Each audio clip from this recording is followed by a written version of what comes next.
আসসালামু আলাইকুম রাহমাতুল্লাহ। প্রিয় ভাই ও বোনেরা, আর কত পাপ করলে আপনার মনে হবে এখন থামা দরকার? আপনি কি কখনো নিজের কাছে এই প্রশ্নটা করেছেন?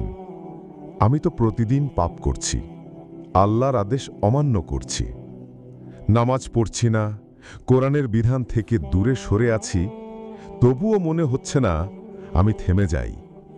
কেন ভাইজান? আপনি কি ভাবেন না একদিন আপনার মৃত্যু হবে? একদিন এই দুনিয়ার সব কিছু ছেড়ে আপনি চলে যাবেন।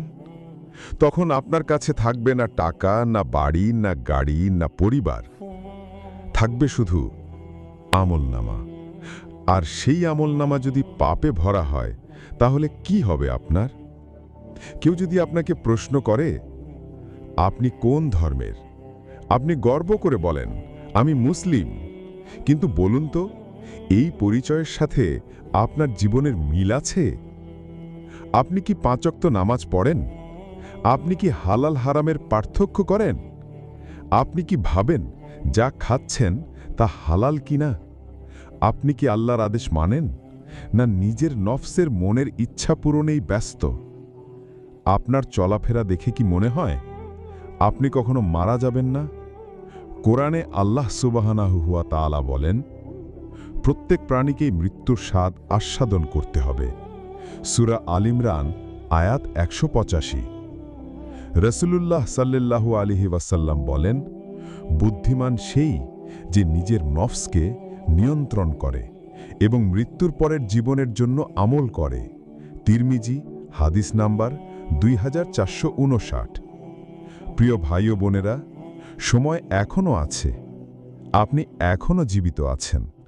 এখনো আপনি তাওবা করতে পারেন। আল্লাহ তাআলা বলেন, হে আমার বান্দাগণ, যারা নিজেদের উপর জুলুম করেছ, তোমরা আল্লাহর রহমত থেকে নিরাশ হইও না। আল্লাহ সমস্ত গুনাহ মাফ করে দেন। সূরা জুমার আয়াত ৫৩। আপনি কি চান না মৃত্যুর দিন আপনার কবরে নূর বর্ষিত হোক? আপনি কি চান না হাসরের ময়দানে আল্লাহ আপনাকে ক্ষমা করে দিন? তাহলে আর দেরি কেন? আজই নিজেকে বদলান। আজই শুরু করুন নামাজ। আজই হালাল হারামের মাঝে পার্থক্য করতে শিখুন। নিজেকে প্রশ্ন করুন, আমি যদি এখনই মারা যাই, আমি কোথায় যাব? আল্লাহ আমাদের সবাইকে হেদায়াত দান করুন। আমিন, আমিন, আমিন।